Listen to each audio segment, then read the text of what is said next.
are starting to do more, we all think Apple. So easy, like Chun. Yeah, if you're wondering why, because before, shoot the video, transfer it over to computer, edit it, blah, blah, blah, upload it to, and so forth. And now it's basically shoot video, upload, and maybe edit it. Or not. All right, hold on, let me see if it's still working. It still is. Woo. All right, you can tell, that'll be edited out. All right, so the topic we're going to talk about today is something as simple as single stick, okay? Why do single stick? What's the purpose of single stick? So right here, we have our hands in place. So obviously the basic motion for single stick, we'll stick to the most basic of motion, is if I go from here, palm, actually let's do the roll first. I roll, I roll, I roll, I roll. I palm, he punches, and then let's say reset back, okay? Now, when you first do single stick, let's say, besides the roll motion, what's a natural thing?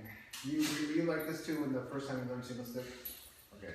Memorizing a motion? No, not memorizing motion. So you're here, I do palm striking, your first thing is like, oh, I gotta get the palm. You say that? You gotta go for the hit. Yeah, you gotta go for the hit. Focused on always like tagging the person. Yeah, did you say that? Like, Yeah, it's common. Common. But then you have to look at the bigger picture and understand what's the purpose of the drill. Remember, single sticky hands, chi sao, double sticky hands, its purpose is to develop the skill to fight and not actually fighting. That's why if you practice playing tag or patty cake in that nature, then you make a cake, you'll get a cake. It's very mysterious too, where, I don't say intentionally mysterious, but it's hard to flip that coin to understand what is skill development and skill to fight. Yeah. Just think of it this way. The basic way to look at it is you're not developing a technique. A technique is a fixed product, right? That if on the street you get the exact same scenario of A, B, C happening, then the chances of that working are fine. But on the street, things are just random. It doesn't go perfectly in place. D can come first, B can come first, right? Then Z, A, all that. And that's why if you get fixated on the technique and you don't understand exactly what you're developing, then you're screwed in the end, and all the practice is for not. Well, at least you're kind of burning calories if you're doing it. All right, so first let's look at something as simple as a single stick, okay? We're gonna do a roll motion. If I'm rolling the motion, tan, bang, and he's doing fuk. And the main thing that you want to do is imagine both of us are going together, okay? In other words, if I do bang, right?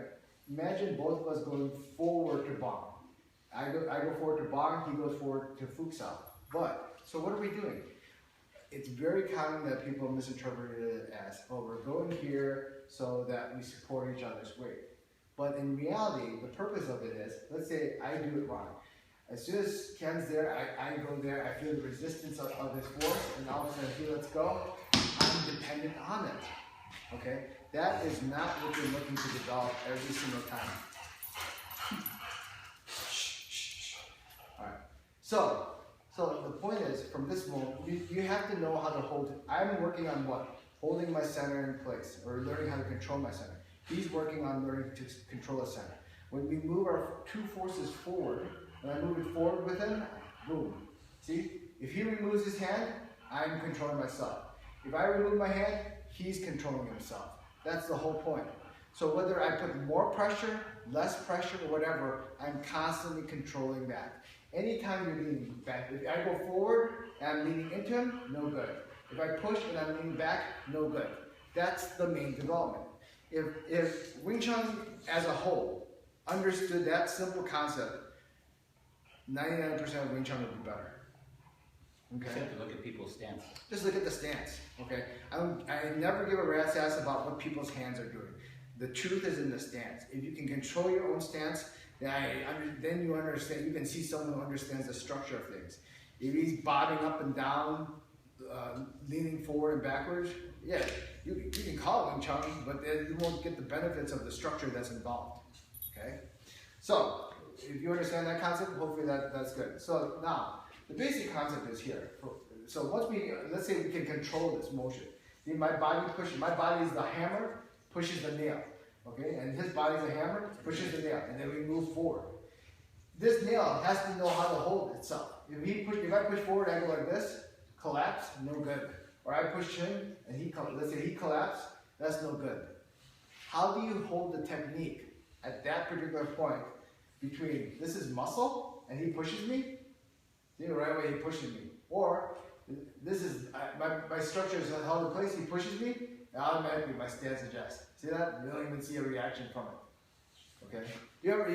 And notice that, when you work out with somebody, and all of a sudden, you're doing some chisar roll and he pushes hard on you, and you go like this, guess what? You're using muscle. Okay? You're using muscle, the hand's too tight, the body doesn't know how to adjust. So this simple drill of simply going, here's my nail forward, control myself. Nail forward, control myself. Nail forward, control myself. Do not lean forward, do not lean back. Control the vertical every single time and let the body push. See how my body's pushing? But when he moves out of the way, my body is still in control. If my body pushes and it's not in control, then I'm automatically leaning into him. Just imagine if you can just do that, your Wing Chun will be better than 99% of the people out there. But that concept's got to make sense to you, that if I'm leaning forward, it's going to be very easy for him to pull me, and I'm going to be falling. If I'm leaning backwards, it's very easy for him to push me. I'm going to be falling backwards. If you're off balance, what are you going to instinctively do? Reach out. I'm going to tense up because I'm off balance. You got to understand that concept first. Very simple concept. You want to control yourself. You don't want to be dependent on it. Look, it's not just Wing Chun. You can apply this concept to everything. You're grappling, you're doing anything. Once you are dependent on that other individual to support your structure, you are in trouble. Okay? Very simple concept. Yeah. Very simple concept. Then just realizing, are you stronger than the person? Yeah. Or not? And that's why strength, that's why all the strength, yeah, if you look at it in that terms, the guy's stronger, the bigger guy's going to win. That's the whole point. For the smaller person to have the skill, to develop the skill to apply it on a bigger person. Okay? Yeah, if he uses the muscle, then guess what? Bigger guy's always going to win.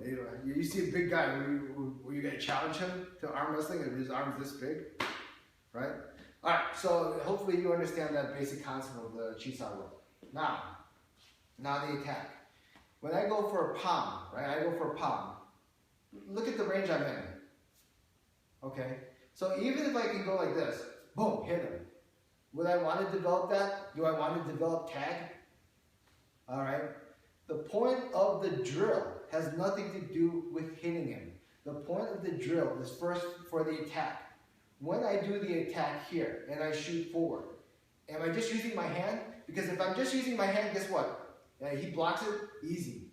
Easy to block. Okay, and when I shoot out my attack, watch. This is my hand, and then I'll be dragged along. This is bad dog. He pulls me along, right? But this dog is under my control. So by the moment I palm, what am I doing? My body moves it. See, and that's the thing. My body moves it, right? When my body moves it, here's a target. Once the target is offline, guess what? I'm not still forcing it forward. You're actually learning to develop it. And aim at the target. Once the target's offline, I don't continue the attack. I learn to kill the power and switch to another one. All right? So that's why from here, when I shoot and do the palm strike, my body pushes. Once I'm offline, I want you to see it like in a gun perspective. From here, I shoot, bang, oh, stop. And I stop my motion here. Why can I stop? Because it's not my hand leading. My body is in control of that. If my hand leads like this, he's going to pull you. Bad dog. Okay? So right there, the whole goal is to control the hand and make sure the body's pushing. Even if I hit him, let's say Ken doesn't do it, I go palm. What are you celebrating?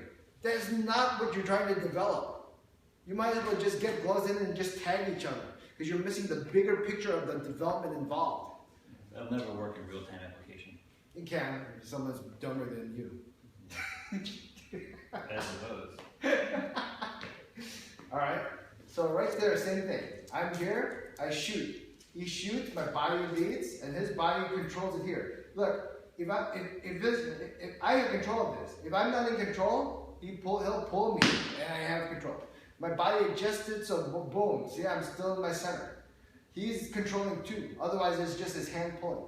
So when he shoots to punch, a lot of times, do you see a lot of punches that, let's say you fully extend?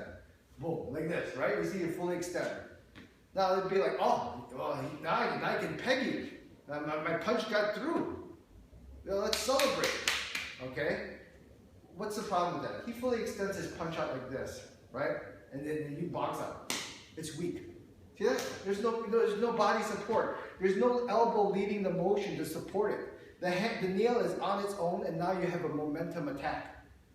Okay, the whole point is when I palm and he blocks it, what's happening? If he uses the hand like this, he starts extending hand, weak. I'm going to slap it out and block it easily. Right? That means he throws the ball, he no longer has control of the ball.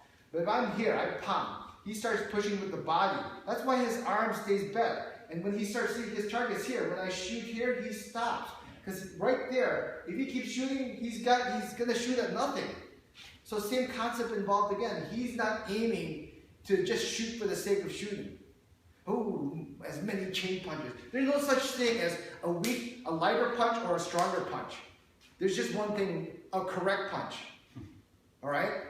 I'm not going to decide, oh, I'm going to make a lighter punch so it's fast. Or I'm going to make a stronger punch so it's heavy. No such thing. All right? So from this point on, from here, I want the structure involved with it. When he pushes here, his gun's aimed at me. I go up with it, boom. And then when I stop his motion, he'll stop automatically too. He knows how to stop and his fist is under control. See, if I remove my hand here, I let go, he's still in control of his technique. Alright, so right there, you understand just the basics of what you are developing. You are not sparring, you are not trying to hit him. You want him, go to the ring and hit him. Alright, and you can be like everyone else fighting. You want to develop true skill to control your center, to control your ability. This is the foundation that you want to understand.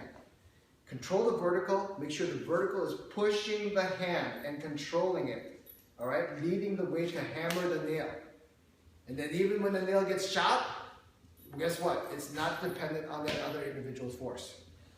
Yeah, you never want to overextend, like Ed was saying here. There will be no body support at all. Whether you're doing the drill for development, leads into application, I apply it in real life, I'm never going to just come in and punch the guy here. I'm always going to come in with the body. That body has to lead the motion, and that's what you're developing. Yeah. You're developing that to translate to the God forbid application situation.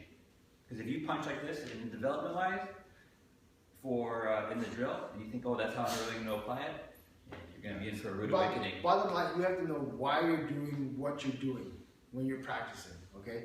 You may see, oh, why is he doing that? Why is he doing that? You got to know what the purpose is. People are so blinded right away that everything is, oh, for fighting. No, really, you got to develop the skill to fight. Right? If you're mixing application with application, no good, because you don't have the skill, right? So hopefully that makes sense. Hopefully you learn from that. It's a deep chi sao concept. You understand that. That's pretty high level. Okay.